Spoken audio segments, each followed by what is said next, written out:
আজ সকালে এসএফআই এর পক্ষ থেকে হুগলির পিপুল পাতি মোড় সংলগ্ন ডিআই অফিসের গেটের সামনে চেনতালা লাগিয়ে অবস্থান বিক্ষোভে সামিল হলেন সংগঠনের কর্মী ও সমর্থকরা। তাদের মূল দাবি, রাজ্যে প্রায় ২-৬ হাজার শিক্ষক শিক্ষিকা যাঁরা চাকরি হারিয়েছেন তাদের অবিলম্বে পুনরায় নিয়োগ করতে হবে।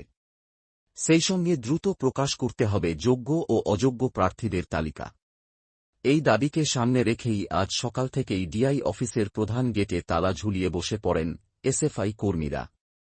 বিক্ষোভের কারণে সাময়িকভাবে ব্যাহত হয় অফিসের স্বাভাবিক কাজকর্ম।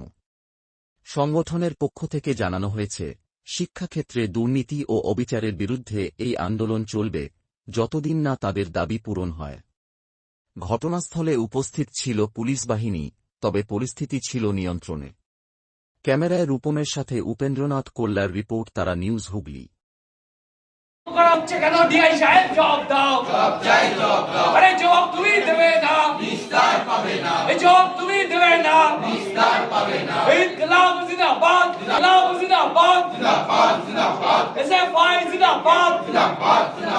এই ২৬,০০০ চাকরি বাতিলের যোগ্য অযোগ্য তালিকা আলাদা করা হলো না কেন? অপদার্থ মুখ্যমন্ত্রী জবাব দাও।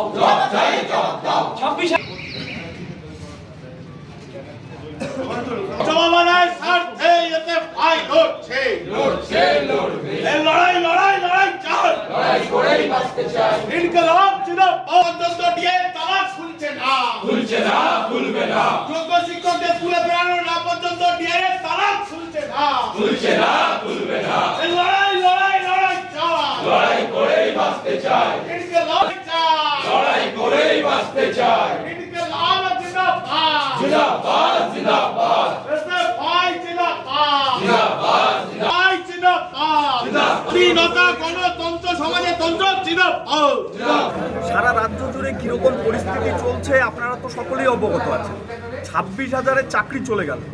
যে বছরের রিক্রুট ২২ লক্ষ পরীক্ষার্থী ছিল, যোগ্যদের চাকরি না দিয়ে তৃণমূলের একটা অংশ টাকার বিনিময়ে অযোগ্যদের দিয়েছে চাকরি, যার বিনিময়ে ২৬,০০০-কে খেসারত দিতে হলো। তার মধ্যে হুগলি জেলাতেই ৮৫০-এর বেশি শিক্ষক স্কুল ছুট হলো। শুধু ছাত্রছাত্রীরা স্কুল ছুট হচ্ছে না, মাস্টার মশাইরাও এই জামানায় স্কুল ছুট হচ্ছে। আমাদের পরিষ্কার কথা, এই ২৬,০০০-এর মধ্যে যোগ্য অযোগ্য তালিকা প্রকাশ করতে হবে, যোগ্যদের অবিলম্বে স্কুলে ফেরাতে হবে। যোগ্যরা কেন তার দায় নেবে? প্রতীকী তালা কেন? প্রতীকী তালা এখানে পরিষ্কারভাবে এসএফআই হুগলি জেলা কমিটি ঘোষণা দিচ্ছে যে যতক্ষণ পর্যন্ত না যোগ্য অযোগ্যের তালিকা প্রকাশ করছে, যোগ্য শিক্ষকদের যতক্ষণ পর্যন্ত ক্যাম্পাসে স্কুলে না ফেরাচ্ছে, ততক্ষণ পর্যন্ত ধারাবাহিকভাবে আজকের যে লড়াই শুরু হয়েছে তা চলতে থাকবে। আপনার নামটা?